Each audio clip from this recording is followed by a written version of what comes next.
అని చెప్పేసి ఇంకా it's too early to discuss. But ఆయన చెప్పిన పాయింట్ ఏంటంటే ఈ 3 ఎన్నికల్లో 2014, 19, 24 ఎన్నికల్లో కాంగ్రెస్ పార్టీకి వచ్చిన సీట్ల కంటే ఇప్పుడు భారతీయ జనతా పార్టీకి ఇండివిజువల్గా వచ్చిన సీట్లు ఎక్కువ అని చెప్పి. వాస్తవంగా అది నిజమే. కానీ 2029లో కూడా మేమే అధికారంలోకి వస్తామనే కాన్ఫిడెన్స్ని ఆయన వ్యక్తం చేస్తూ ఉన్నారు. ఒకసారి బైట్ ప్లే చేయండి. मत ये विपक्ष को जो चैंचे करनी है करने दीजिए, आप चिंता मत करिए। 29 में भी एनडीए ही आएगा, मोदी जी। ये मालूम नहीं है कि 3 चुनाव में कांग्रेस को जितनी सीटें मिली उससे ज्यादा सीटें बीजेपी इस चुनाव में जीती। केवल सरकार 5 साल पूरा करेगी, अगली टर्म भी इसी सरकार की है। विपक्ष में बैठने की तैयारी रखना और ढंग से ऑपोजिशन में काम करने की पद्धति। 8 साल के बाद सतत तीसरी बार देश की जनता ने मोदी जी को प्रधानमंत्री बनाने का काम किया है और एनडीए की पूर्ण बहुमत की सरकार बनाई। ये विपक्ष को जो चैंचे करनी है करने दीजिए, आप चिंता मत करिए। 29 में भी एनडीए ही आएगा, मोदी जी। ये मालूम नहीं है कि 3 चुनाव में कांग्रेस को जितनी सीटें मिली उससे ज्यादा सीटें बीजेपी इस चुनाव में जीती। केवल सरकार 5 साल पूरा करेगी, अगली टर्म भी इसी सरकार की है। विपक्ष में बैठने की तैयारी रखना। రైట్. మరోసారి కూడా మీరు విపక్షంలో కూర్చోవడానికి సిద్ధం కండి, మేమే అధికారంలోకి రాబోతూ ఉన్నాం అనేది అమిత్ షా. ఇప్పుడు అమిత్ షా ఆర్గ్యుమెంట్ ఏంటంటే 2014, 2019, 2024 ఈ 3 ఎన్నికల్లో కాంగ్రెస్ పార్టీకి కలిపి వచ్చిన సీట్లు కూడా మాకన్నా తక్కువే అని. అరిథమెటికల్లీ మ్యాథమెటికల్లీ ఈజ్ రైట్. ఎందుకంటే ఆయన 52 లాస్ట్ టైం, ఇప్పుడు 99, 151, అంతకుముందు 40 చేంజ్. సో అంతే, మొత్తం కలిపిన 200 దాటలేదు. బీజేపీకి 240. అందువల్ల ఆయన లెక్కలు కరెక్ట్. నేను దీనికి ఇంకో లెక్కలు చెప్తాను మీకు. టీఆర్ఎస్ లాస్ట్ 3 ఎలక్షన్స్ కలిపి చూడండి. 3 ఎలక్షన్ కాంగ్రెస్ పార్టీకి లాస్ట్, టీఆర్ఎస్కి లాస్ట్ 3 అసెంబ్లీ ఎన్నికలు చూడండి. మొదటిసారి 63, సెకండ్ టైం 88, 151, ఈసారి 39, అంటే 190 సీట్స్ వచ్చాయి. కాంగ్రెస్కి 3 సార్లు టోటల్ చేయండి. ఈసారి 64, లాస్ట్ టైము అన్నీ కలిపినా కూడా 120 మించి రాదు. అంటే ఇప్పుడు మొత్తం 3 సార్లు అసెంబ్లీ ఎన్నికలు కలిపితే 190 బీఆర్ఎస్కి వస్తే కాంగ్రెస్కు 120. అందువల్ల తక్షణం రేవంత్ రెడ్డి రాజీనామా చేసి కేసీఆర్ ముఖ్యమంత్రి చేయాలి. ఎందుకంటే టోటల్ ఇదే లెక్క, అమిత్ షా లెక్కలే కదా ఇవన్నీ. సో 3 కలిపి ఎంత వచ్చింది అని లెక్కేసి 4వసారికి సీట్లు ఇస్తారా? అంటే ఇప్పుడు ఎవరైనా ఈ 3 బెస్ట్ ఆఫ్ ద 3 ఎగ్జామ్స్ అని మనకు పరీక్షలు ఉంటుంది. అంటే ఇప్పుడు 40, 90, 24 టోటల్ 29లా సీట్లు ఇస్తారా? సీట్లు ఆ రకంగా ఎక్కడైనా ఉంటుందా? ఇప్పుడు లాస్ట్ టైం ఫస్ట్ 2014లో 63, 2019లో 88, 151 సీట్లు 2 ఇట్లలో వస్తాయి. అంటే 76 ఎవరేజ్ వస్తాయి. అందులో సగంకి సగం పడిపోయింది. 39కి కేఆర్ఎస్ వచ్చింది. సో రాజకీయాల పట్ల కనీస అవగాహన ఉన్నవాడికి అర్థమవుతుంది కదా ఇలాంటి మ్యాథమెటిక్స్ పనిచేయదు అని. ఎందుకంటే ఒక ఎన్నిక, ఆ ఎన్నికకి 151 సీట్లు వచ్చిన వైఎస్ఆర్ కాంగ్రెస్కు ఈసారి 11 వచ్చాయి. అంతకుముందు 23 సీట్లు వచ్చిన తెలుగుదేశం పార్టీకి ఈసారి 135 వచ్చాయి. మిత్రపక్షాలతో కలిసి 164 వచ్చాయి. మరి ఏం చెప్పమంటారు? ఇప్పుడు ఎవరేజ్లు, లెక్కలు, లాస్ట్ ఎలక్షన్స్ ఈ కంపేర్ చేసి లెక్కలు గణాంకాలు ఇవ్వగలమా? అందువల్ల ఈ మ్యాథమెటిక్స్ అనేది పూర్తిగా ఎరోనియస్ అంతా క్లియర్గా అర్థమవుతుంది. ఇదెంతెందుకు మన ప్రజలు మన కుటుంబాల్లో అనుభవాలు కూడా ఉంటాయి. మా కజిన్ ఉన్నాడు, మా అత్తమ్మ కొడుకు, వాడికి 10th క్లాస్లో కన్నా ముందు అన్ని సబ్జెక్టులు కలిపి కూడా 36 రాకపోవు. మా అత్తమ్మ ఏడ్చేది, ఏంట్రా వీడికి అన్ని సబ్జెక్టులు కలిపినా 36 వస్తలేవురా, అన్ని సబ్జెక్టులు కలిపి ఒక సబ్జెక్ట్లో పాస్ మార్కులు కూడా వస్తలేవురా అని బాధపడేది. ఏదో ఒకటి ఎట్లా వీడు 10వ తరగతి ఎట్లా పాస్ అవుతారని. ఇవాళ అక్కడ కట్ చేస్తే ఇవాళ అమెరికాలో ఒక టాప్ సాఫ్ట్వేర్ ప్రొఫెషనల్గా ఇప్పుడు వర్క్ చేస్తున్నాడు. మామూలు సాఫ్ట్వేర్ ప్రొఫెషనల్ కాదు. అమెరికాలో 4-5 ఇండ్లు, టాప్ BMW కార్లు, మామూలుగా లేదు. ఇది హయ్యెస్ట్ పొజిషన్ ఉన్నాడు. మరి ఏమన్నా మరి నీకు 10వ తరగతిలో 6 సబ్జెక్టులు కలిపి 36 రాలేదు కనుక నీకు జాబ్ ఇవ్వద్దని అనగలమా?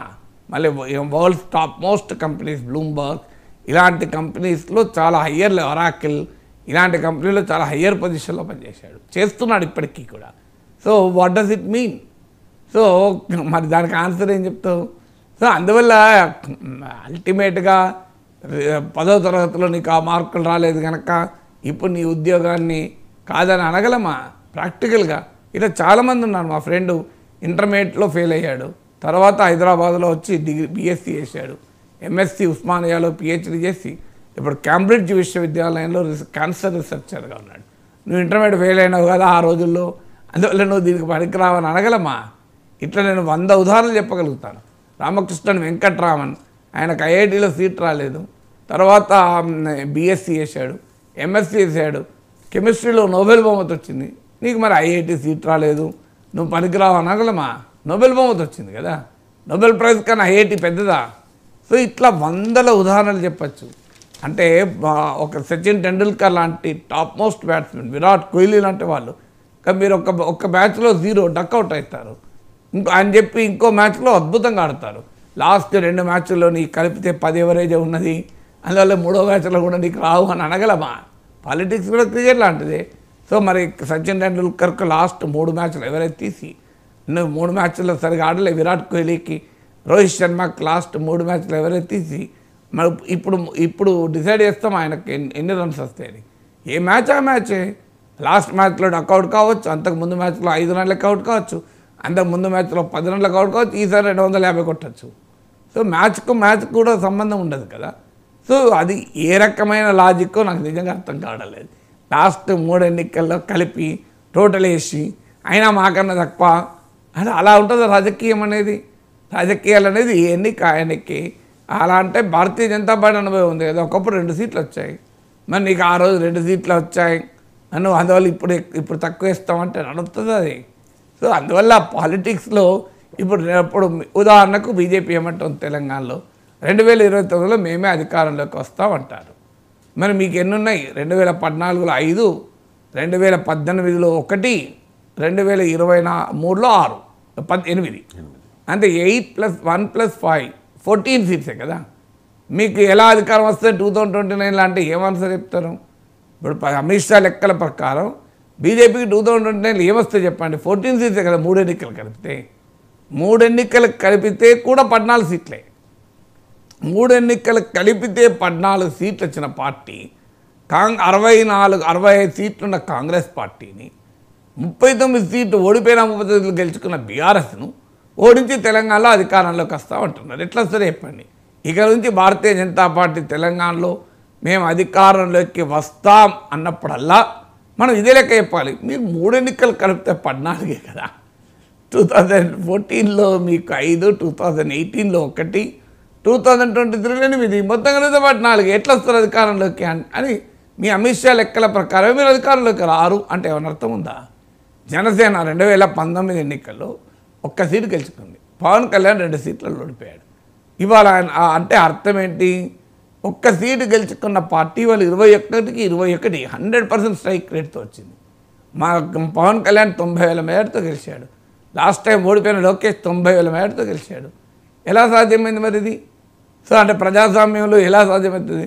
నేను లాస్ట్ టైం 1 సీట్ వచ్చింది, ఇప్పుడు ఆల్రెడీ 2 ఇస్తాం, 3 ఇస్తాం, 21 ఇస్తాం అన్నారా ప్రజలు? 21 ఇచ్చేశారు కదా ప్రజలు.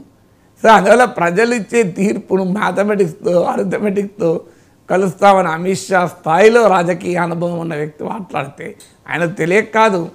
ఆయన అంత అమ్మాయి కూడా అమిత్ షా కూడా రాజకీయ పాండిత్యం మనకు అందరూ తెలియదా? అంటే పాలిటిక్స్లో దెబ్బతింటున్న భారతీయ జనతా పార్టీ అనే వాస్తవాన్ని కప్పుపుచ్చడానికి అమిత్ షా వేస్తున్నటువంటి ఒక ఎత్తుగడిది అందరికీ కళ్ళ ముందు కనబడుతుంది. యూపీలో తగ్గింది కదా. యూపీలో సమాజ్వాదీ పార్టీ కన్నా బీజేపీకి తక్కువ సీట్లు వచ్చాయి. హర్యానాలో దెబ్బతిన్నారు. రాజస్థాన్లో 2014, 2019లో 25కి 25 సీట్లు గెలుచుకున్నారు. ఇప్పుడు అక్కడ 11 సీట్లు పోయాయి. కర్ణాటకలో లాస్ట్ ఎలక్షన్లో 26 గెలుచుకున్నారు, 25 + 1 ఇండిపెండెంట్ 26 గెలుచుకున్నారు. ఈసారి అక్కడ దెబ్బతిన్నది, కాంగ్రెస్ పార్టీ కొన్ని సీట్లు గెలుచుకుంది. సో ఇలా మీకు కీలకమైన రాష్ట్రమైన యూపీ, ఇప్పుడు మహారాష్ట్రలో ఘోరంగా దెబ్బతిన్నారు. ఎన్డీఏ కూటమి దెబ్బతిని 48 సీట్లు 30 సీట్స్ మీకు ఇండియా కూటమికి వచ్చాయి. మహారాష్ట్ర బీజేపీ అసెంబ్లీ ఎన్నికల్లో కూడా దెబ్బతినే ప్రమాదం ఉంది. రేపు ఉత్తరప్రదేశ్లో కూడా అసెంబ్లీ ఎన్నికలు ఏమవుతుందని అనుమానం ఉంది. సో ఈ పరిణామాలు జరుగుతున్న హర్యానాలో ప్రీపోల్ సర్వేలు క్లియర్గా చెప్తున్నాయి కాంగ్రెస్ గెలుస్తుందని. సో అందువల్ల కాంగ్రెస్ ముక్త్ భారత్ అని బీజేపీ నినాదం ఇస్తే కాంగ్రెస్ తెలంగాణలో కూడా అధికారంలోకి వచ్చింది, కర్ణాటకలో కూడా అధికారంలోకి వచ్చింది. కర్ణాటకలో బీజేపీని ఓడించి అధికారంలోకి వచ్చింది, హిమాచల్ ప్రదేశ్లో అధికారంలోకి వచ్చింది. రేపు మాపు హర్యానా, మహారాష్ట్ర, జార్ఖండ్లో కూడా మళ్ళీ జార్ఖండ్లో మళ్ళీ అధికారం నిలబెట్టుకొని హర్యానా, మహారాష్ట్రలో కూడా అధికారంలోకి వచ్చే అవకాశం కనబడుతుంది. అందువల్ల చాలా క్లియర్గా బీజేపీ గ్రాఫ్ పడిపోతుంది అనేది ఎన్నికల్లో రుజువైంది. 303 సీట్స్ నుంచి 240 సీట్స్ పడిపోయింది. ఈసారి 400 సీట్లు వస్తాయని పిలిపించారు. ఎక్కడ 400, ఎక్కడ 240, 50% 60% పడిపోయింది కదా. సో మీరు పెట్టుకున్న అంచనాలో 50-60% మించి రాలేదు.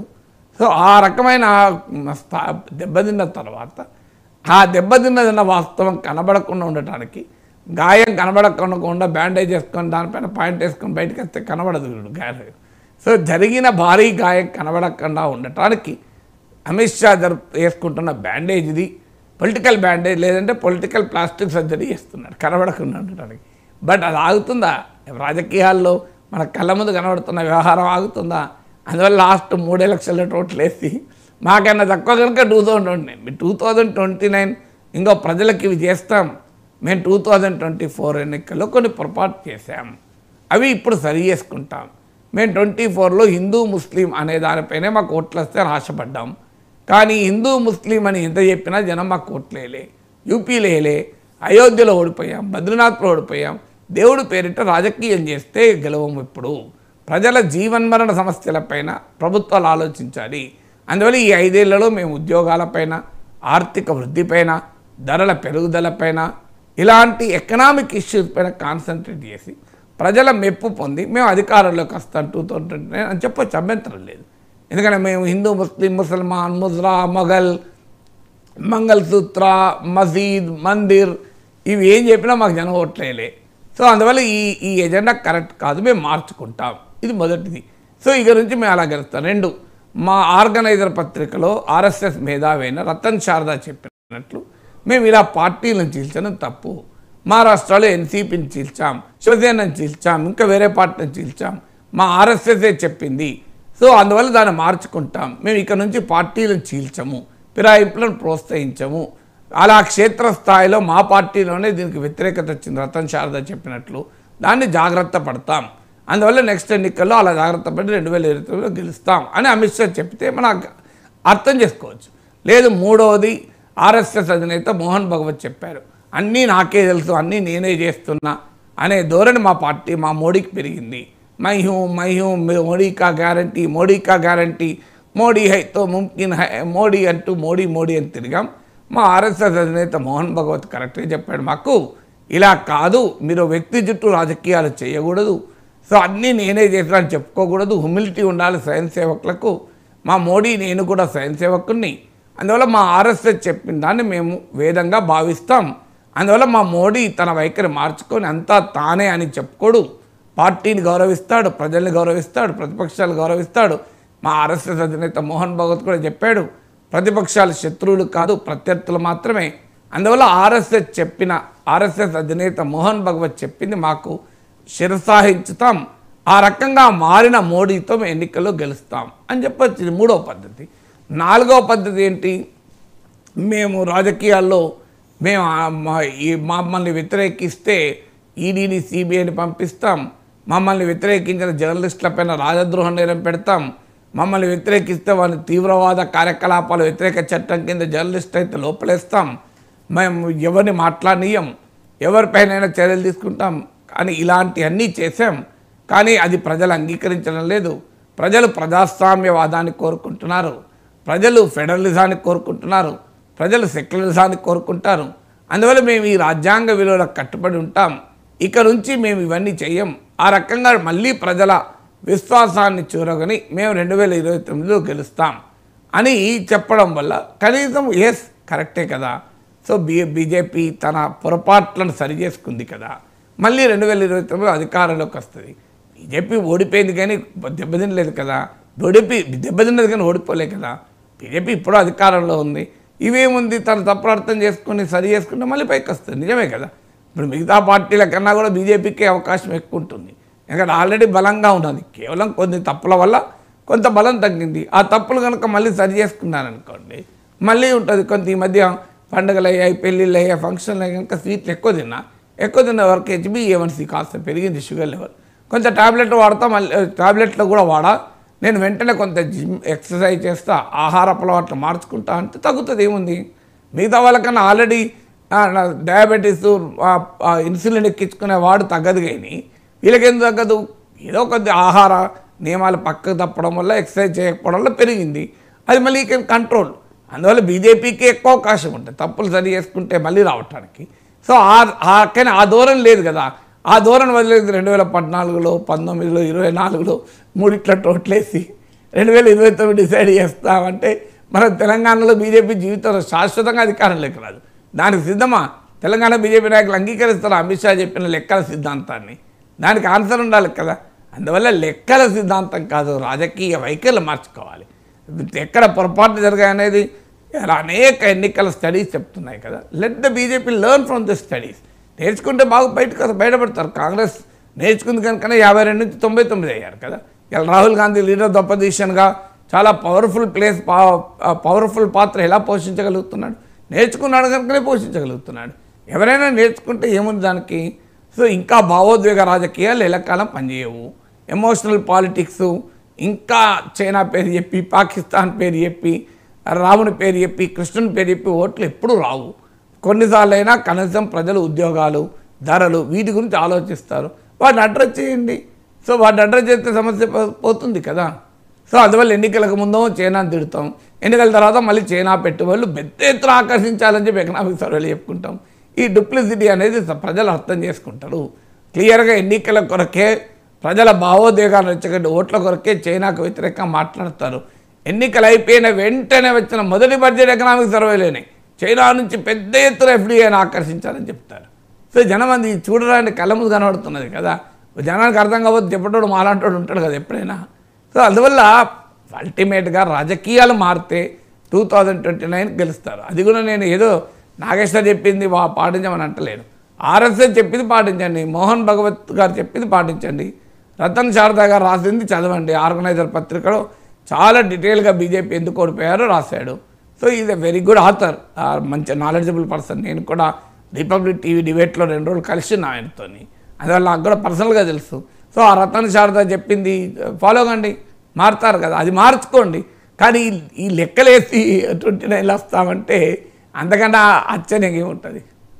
Right sir. ఇక ఎస్సీ వర్గీకరణ విషయంలో ఎన్డీఏ పక్షాల్లోనే భిన్నాభిప్రాయాలు ఉన్నాయి sir. LJP and Republican party of India ఈ రెండు కూడా ఛాలెంజ్ చేయడానికి, అంటే సుప్రీంకోర్టు తీర్పుని ఛాలెంజ్ చేయడానికి సిద్ధమవుతున్న పరిస్థితి. కానీ ఈ తెలంగాణ భారతీయ జనతా పార్టీ నాయకులు మాత్రం ఈ క్రెడిట్ తమదేనంటూ తాము క్లెయిమ్ చేసుకునే ప్రయత్నం చేస్తూ ఉన్నారు. ఎన్డీఏ పక్షాల్లోనే ఎందుకు ఈ అభిప్రాయ భేదాలు? అంటే ఇప్పుడు ఎన్డీఏ అనేది కూటమి, ఒక పార్టీ కాదు.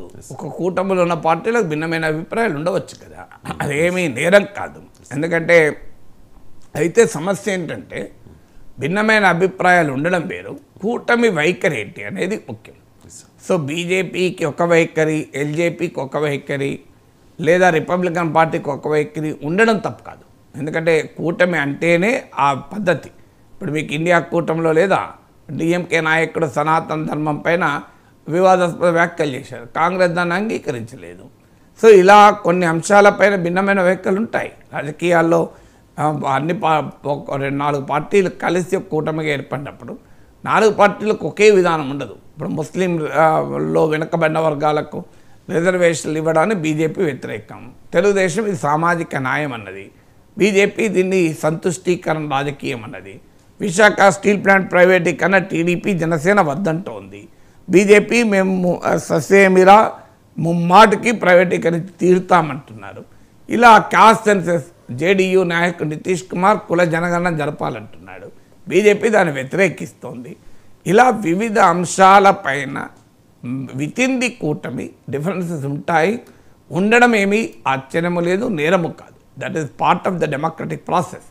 అందువల్ల ఒకే రాజకీయ పార్టీలోనే భిన్నాభిప్రాయాలు ఉంటాయి. అలాంటి 4-5 పార్టీలు కలిసినప్పుడు భిన్నాభిప్రాయాలు ఉండవా? అందువల్ల ఇవి ఇండియా కూటమిలో లేవా? అనేక పాలసీ ఇష్యూస్ పైన ఇండియా కూటమిలో ఇప్పటికీ ఏకాభిప్రాయం లేదు. అందువల్ల ఎన్డీఏలో కూడా ఉండకపోవడం తప్పు కాదు, ఆశ్చర్యం కాదు. కానీ అల్టిమేట్గా ఎన్డీఏ ఇవాళ ప్రభుత్వంలో ఉంది. నువ్వు ఏం చేస్తావు? ఇప్పుడు సుప్రీంకోర్టు తీర్పు ఉంది. సుప్రీంకోర్టు తీర్పును ఎవరు అమలు చేయాలి? సుప్రీంకోర్టు ఇది అమలు చేయదు కదా. సుప్రీంకోర్టు ఏమన్నది? ఎస్సీలు ఎస్టీలు వర్గీకరణ చేసుకోవచ్చు అన్నది. ఈ వర్గీకరణ అనేది క్వాంటిఫైయబుల్ డెమాన్స్ట్రబుల్ డేటా ఆధారంగా చేయాలి అని క్లియర్గా చెప్పింది. అంటే నిర్దిష్టంగా డేటా సమాచారాన్ని సేకరించి సామాజిక ఆర్థిక వెనుకబాటుతనము అణచివేత ఉన్నట్లుగా, రిజర్వేషన్ ఫలితాలు పొందడంలో అసమానతలు ఉన్నట్లుగా గుర్తించి వర్గీకరణ చేయాలి అన్నారు. ఇది ఎవరు చేయాలి? ప్రభుత్వాలు చేయాలి. ప్రభుత్వాలు ఎవరి చేతిలో ఉంటాయి? పార్టీల చేతిలో ఉంటాయి. సో ఇప్పుడు ఆ అధ్యయనము చేయాలి. ఎంత పర్సంటేజ్ ఎవరికో డిసైడ్ చేయాలి. ఏ గ్రూప్లో ఏ కులాలు పెట్టాలో డిసైడ్ చేయాలి. ఇవన్నీ కూడా సుప్రీంకోర్టు చేయదు. సుప్రీంకోర్టు ఒక తీర్పు మాత్రమే చెప్తుంది. ఇది చేయాల్సింది భారతీయ జనతా పార్టీ. ఇది చేయాల్సింది ఎక్కడెక్కడ రాష్ట్రాల్లో ప్రభుత్వాలు కాంగ్రెస్ చేయాలి. దేశం మొత్తం మీద కేంద్ర ప్రభుత్వ ఉద్యోగాల్లో కేంద్ర ప్రభుత్వం చేయాలి. ఏం చేస్తుంది అన్నది పాయింట్. ఎందుకంటే బీజేపీ మేము వర్గీకరణకు అనుకూలం, అసలు మోడీ వల్లనే వర్గీకరణ సాధ్యమైంది అని బీజేపీ నాయకులు చెప్తున్నారు. అది కూడా తెలంగాణ నాయకులు చెప్తున్నారు. ఆంధ్ర బీజేపీ నాయకులు ఎక్కువ మాట్లాడతలేరు. జాతీయ బీజేపీ నాయకులు అసలే మాట్లాడతలేరు. ఎందుకు మాట్లాడతలేరో మన గతంలో కూడా చెప్పాను. తెలంగాణలో వర్గీకరణ కోరుతున్న మాదిగలు జనాభాలో రిలేటివ్లీ సాపేక్షకంగా చూసినప్పుడు ఎక్కువ. ఆంధ్రలో వర్గీకరణ వ్యతిరేకించే మాలలు ఎక్కువ. అందుకే ఆంధ్రప్రదేశ్లో భారతీయ జనతా పార్టీ మాట్లాడదు, పెద్దగా అడావర్ చేయదు. మీరు తెలుగుదేశం పార్టీ ఎక్కడన్నా ఒక పెద్ద ర్యాలీ తీసిందా? చంద్రబాబు నాయుడు చెప్పాడు కదా, నా వల్లనే అయింది, నేనే మొదలుపెట్టాను. నిజం కూడా ఉమ్మడి రాష్ట్రంలో ఈ వర్గీకరణ మొదలుపెట్టింది చంద్రబాబు నాయుడు. ఆయన ప్రభుత్వ నిర్ణయాన్ని వ్యతిరేకంగానే supreme court case EV Chinnaiah versus state of Andhra Pradesh. కానీ మీరు గమనించండి, 20 ఏళ్ళ తర్వాత చంద్రబాబు నాయుడు వైఖరి కరెక్ట్ అని సుప్రీంకోర్టు చెప్తే ఎక్కడన్నా విజయోత్సవ సభలు, విజయోత్సవ ర్యాలీలు ఎక్కడన్నా తెలుగుదేశం జరిపిందా? మీరు కామ్గా ఉన్నారు చూడండి, మౌనంగా ఉన్నారు. ఇంత పెద్ద డెవలప్మెంట్ కదా తమకు అనుకూలంగా, ఎందుకు మాట్లాడతలేరు? వాళ్ళ భయం వాళ్ళకు ఉన్నది. ఇప్పుడు ఒక కులం వాళ్ళు అనుకూలమైతే మరో కులం వాళ్ళు పోతారేమో అని. అందుకే భారతీయ జనతా పార్టీ జాతీయ నాయకత్వం కూడా తెలంగాణలో మాదిగలు వస్తారేమో లేదో తెలియదు. అసెంబ్లీ ఎన్నికలకు ముందు మోడీ నేను వర్గీకరణకు అనుకూలం కృష్ణన్న నాయకత్వంలో పోరాడతామన్నా కూడా మాదిగలు కాంగ్రెస్కి ఓటేశారు. ఎక్కడ బీజేపీకి ఓటేసిన దాఖలాలు లేవు. అందువల్ల ఇది ఇక్కడ తెలంగాణలో ఎంత ఉపయోగపడుతుందో తెలియదు. యూపీలో చెమర్లు వ్యతిరేకించవచ్చు. సో ఎక్కడ ఎవరు అనుకూలిస్తారో ఎవరు వ్యతిరేకిస్తారో తెలియదు. అందుకొరకు బీజేపీ జాతీయ నాయకత్వం మౌనంగా ఉంది. ఇప్పుడు ఎల్జేపీ ఆ రిపబ్లికన్ పార్టీ లాంటివి వ్యతిరేకిస్తుంది. ఎల్జేపీ మొదటి నుంచి కూడా వ్యతిరేకమే. సో ఎల్జేపీ ఇది అన్టచబిలిటీ ఆధారంగా, అంటరానితనం ఆధారంగా ఎస్సీ రిజర్వేషన్లు ఉన్నాయి కనుక మేము దీన్ని విడగొట్టాలని వ్యతిరేకిస్తామన్నారు. సుప్రీంకోర్టు తీర్పులో చాలా క్లియర్గా చెప్పారు. అంటరానితనం అనే అస్తిత్వం ఆధారంగా కొన్ని కులాల్ని ఒక గుంపుగా ఒక షెడ్యూల్లో చేర్చినంత మాత్రాన ఇతర రకాల ఐడెంటిటీల్లో ఉన్న భిన్నత్వాన్ని మనం చూడకుండా ఉండలేమని సుప్రీంకోర్టు తీర్పు చెప్పింది ఇదే తీర్పులో. అందువల్ల ఎల్జేపీ వాదన రాగానే సుప్రీంకోర్టు ఆల్రెడీ తీర్పు చెప్పింది. అయితే ఎల్జేపీ సుప్రీంకోర్టు పోదలుచుకుంది. పోయే హక్కు ఆ పార్టీ ఖచ్చితంగా ఉంది. అయితే ఇది 7 సభ్యుల ధర్మాసనం. ఒకవేళ దీన్ని మళ్ళీ రివ్యూ చేసి వేరే తీర్పు సుప్రీంకోర్టు చెప్తుందా, లేదా స్టే ఇస్తుందా తన తీర్పు పైన తాను, లేదా 9 సభ్యుల ధర్మాసనం వెళ్తుందా, ఇదంతా ఇది matter of speculation. As of now supreme court వర్గీకరణ రాజ్యాంగబద్ధము అని తీర్పు చెప్పింది. సుప్రీంకోర్టు తీర్పు స్టే ఇచ్చేంత వరకు మళ్ళీ సుప్రీంకోర్టే అది లా ఆఫ్ ద ల్యాండ్. అందువల్ల ఇవాళ మోడీ ప్రభుత్వం చెప్పాల్సింది, అయ్యా మీ కూటమిలోనే మిత్రపక్షాలు దీన్ని వ్యతిరేకిస్తున్నాయి, మరి మీ ప్రభుత్వం అమలు చేస్తుందా లేదా? పార్టీల మధ్య భిన్నాభిప్రాయాలు ఉండడం నేను తప్పడతలేను. పార్టీల మీద భిన్నాభిప్రాయాలు ఉండడం 100% యాక్సెప్టబుల్ డెమోక్రసీలో. కానీ ఆ భిన్నాభిప్రాయాలు ఉన్నప్పుడు ఎన్డీఏగా మీ వైఖరి ఏంటి? బీజేపీగా మీ వైఖరి మాకు తెలుసు. ఎన్డీఏగా మీ వైఖరి ఏంటి? ఎన్డీఏ ప్రభుత్వ వైఖరి ఏంటి? మరి మోడీ ప్రభుత్వం రేపు ఈ వర్గీకరణ మొదలు పెడితే బీజేపీ నాయకత్వంలో ఎన్డీఏలో ఎల్జేపీ ఉంటుందా? రేపు బీహార్లో ఎన్నికలు కూడా ఉన్నాయి కదా నెక్స్ట్ ఇయర్. మరి రిపబ్లికన్ పార్టీ ఉంటుందా? వీటికి ఆన్సర్ చెప్పాలి కదా. మరి వాళ్ళు వెళ్ళిపోతారా, ఉంటారా? సో ఒకే కూటమిలో ఎల్జేపీ చిరాగ్ పాస్వాన్ మినిస్టరు, మోడీ ప్రభుత్వంలో మంత్రి వర్గీకరణ వ్యతిరేకిస్తున్నాడు. ఆయన మంత్రిగా కొనసాగుతున్నాడు. ఆయనకు భిన్నమైన అభిప్రాయాలు ఉండే హక్కు ఉంది. కానీ మరి ప్రభుత్వ వైఖరి ఏంటి చెప్పాలి కదా. సో ఏ ప్రభుత్వం అయితే సుప్రీంకోర్టులో ఈ కేంద్ర ప్రభుత్వ వైఖరి వర్గీకరణకు అనుకూలము అని సుప్రీంకోర్టులో చెప్పాను. విచిత్రం ఏంటంటే ఇదే ఎల్జేపీ సుప్రీంకోర్టులో మరి మోడీ ప్రభుత్వం ఒక వైఖరి తీసుకున్నప్పుడు ఎల్జేపీ ఏం చేసింది? అప్పుడు కామ్గా ఉన్నది, తీర్పు వచ్చేదాకా కామ్గా ఉన్నది.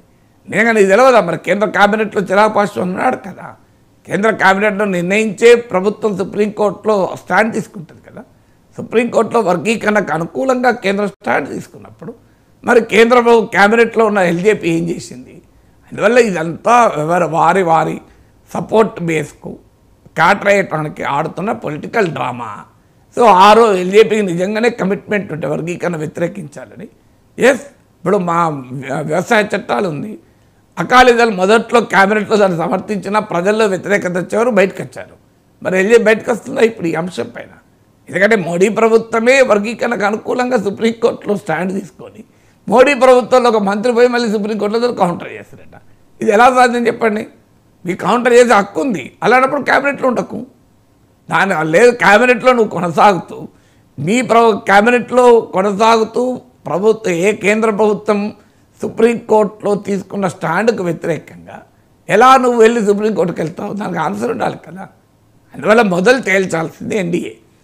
మీ బీజేపీ వైఖరి తెలుసు, మరి మోడీ ప్రభుత్వ వైఖరి ఏంటి, ఎన్డీఏ వైఖరి ఏంటి, ఎన్డీఏ ప్రభుత్వాలు ఏం చేస్తాయి దేశంలో రాష్ట్రంలో అనేది తేల్చాలి. Right sir.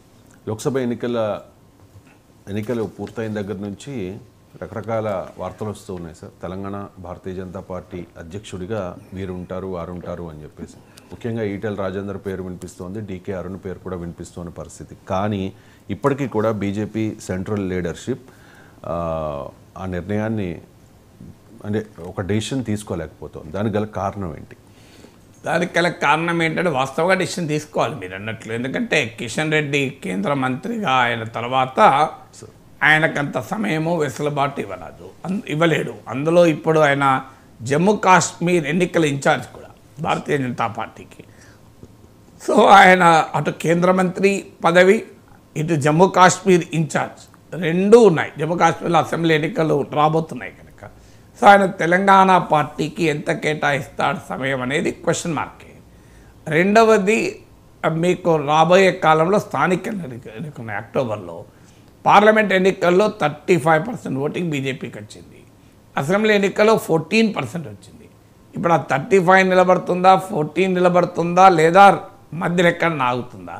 స్థానిక ఎన్నికల్లో పార్టీకి అంటే అసెంబ్లీ ఎన్నికల్లో పెరిగిన ఓటింగ్, లోక్సభ ఎన్నికల్లో పెరిగిన ఓటింగ్ను స్థానిక ఎన్నికల్లో నిలబెట్టుకుంటేనే తెలంగాణలో బీజేపీ ముందుకు పోతుంది. లేదంటే ఇది పార్లమెంట్ ఎన్నికల ఫినామినాగా మాత్రమే మిగిలిపోతుంది. ఇప్పటి వరకు చూస్తుంటే గ్రాస్ రూట్స్లో బీజేపీకి క్యాడర్ లేరు, లీడర్స్ లేరు. అందుకే మీరు లోక్సభ ఎన్నికల్లో దేశ జాతీయ రాజకీయాల ప్రభావంతో కొట్టుకొస్తుంటారు. ఇప్పుడే కాదు, అసెంబ్లీ ఎన్నికల్లో ఒక్క సీట్ వచ్చినప్పుడు కూడా 2018లో 2019 లోక్సభ ఎన్నికల్లో 4 సీట్లు బీజేపీకి వచ్చాయి.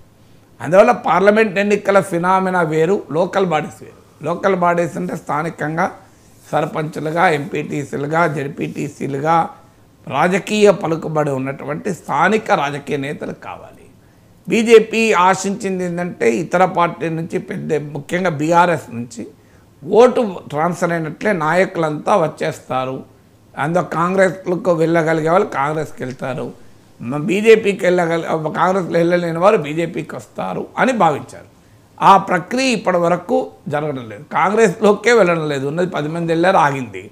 కాంగ్రెస్లోకి 26 మంది వెళ్తారా ఎప్పుడు అనేది అనుమానాస్పదంగానే ఉంది. వాళ్ళు వెయిట్ చేస్తున్నారు, కాంగ్రెస్ గ్రాఫ్ ఏమైనా పడిపోతుందా, మళ్ళీ కాంగ్రెస్ గ్రాఫ్ పడిపోతే నెక్స్ట్ టైంకైనా బీఆర్ఎస్కి అవకాశం ఉంటుంది కదా, చూద్దాం, ఈ స్థానిక ఎన్నికల ఫలితాలను కూడా చూసి నిర్ణయాలు తీసుకుందామని కొంతమంది ఎమ్మెల్యేలు వెయిట్ చేస్తున్నట్టుగా కనబడుతుంది. అందువల్ల బీఆర్ఎస్ నుంచి 20% ఓటు బీజేపీకి షిఫ్ట్ అయింది పార్లమెంట్ ఎన్నికల్లో. మరి కానీ లోకల్ బాడీస్ ఎలక్షన్లో క్లియర్గా ఈ షిఫ్ట్ ఉండే అవకాశం లేదు.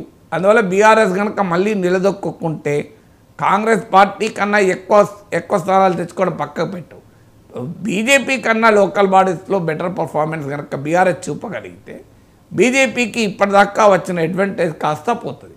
అందువల్ల బీజేపీకి పార్టీ రాష్ట్ర అధ్యక్షుడు నుండి పార్టీ యంత్రాంగాన్ని పూర్తిగా సమాయత్తం చేస్తేనే ఇటీవల వచ్చిన అడ్వాంటేజ్ నిలుపుకొని ప్రిన్సిపల్ అపోజిషన్ స్పేస్లో ఉంటుంది.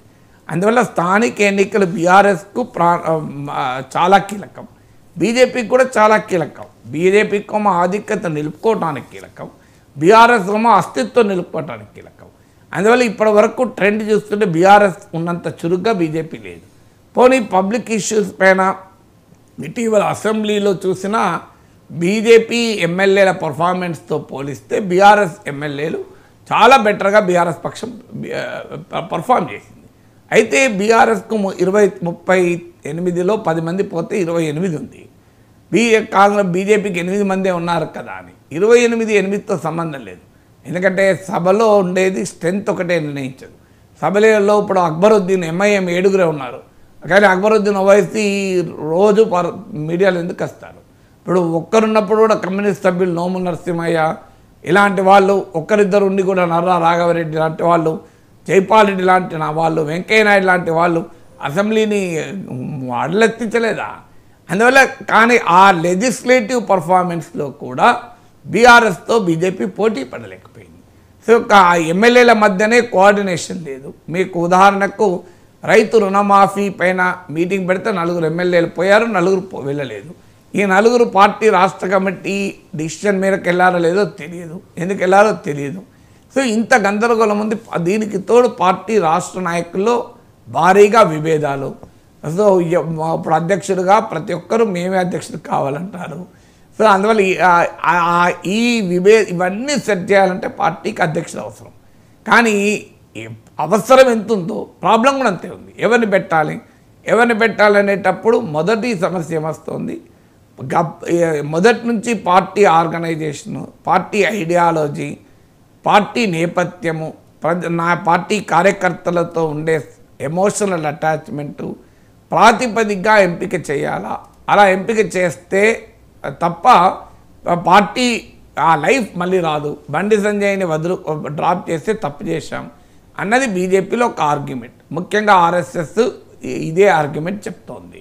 మీడియాలో వస్తున్న కథనాలు ఇది ఏం సీక్రెట్ ఏం కాదు.